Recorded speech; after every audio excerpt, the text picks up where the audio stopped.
Hi everyone, Tom here with another video. Today I want to walk you through what to do whenever you choose to tell your unique and individual stories to other people, whether they be your lawmakers, other mental facilities, or any kind of audience you want to tell your story at.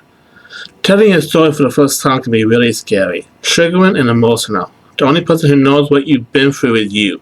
You should take a second to pat yourself on the back and congratulate yourself on getting through it.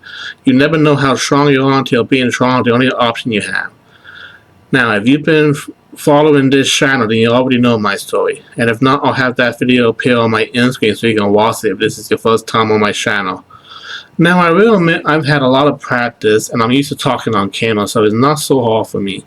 But I know for a lot of people, some people I know, it can be very hard and difficult to tell your story. Don't feel bad for even brings about bad memories and make you cry. It might actually strengthen your story and show people just how passionate you are about what has happened to you. Now, for starters, it might help with a simple and direct introduction. Something like, "Hi, I'm Matthew, and I live in Chicago, Illinois." Something simple like that. Then you want to move on to what I like to call the event, or the incident, which led you to where you are now. I'll give an example here in a second. Something like, back in 2017, I developed manic depression, and I tried to take my own life.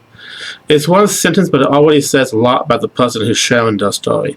Depression and suicide are very serious issues and something I'll likely address in a future video.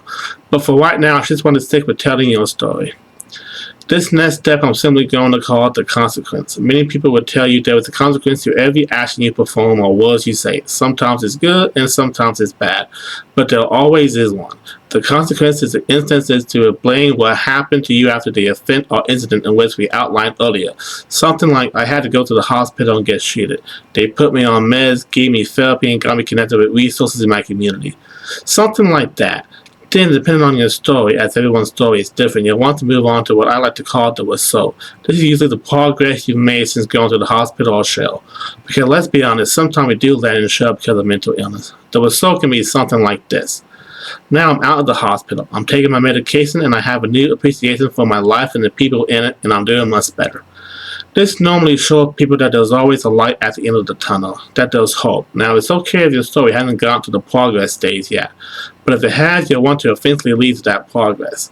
And then you have the final step, as I call, where I am now, which is normally placed at the end of your story. And if your story has a happy ending, I'm hoping it's something like, now I'm home combating my depression symptoms and living a much better and happier life.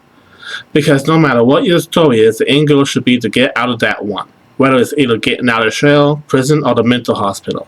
We all want to be able to move on with our lives. And for some people it happens quicker or it takes longer.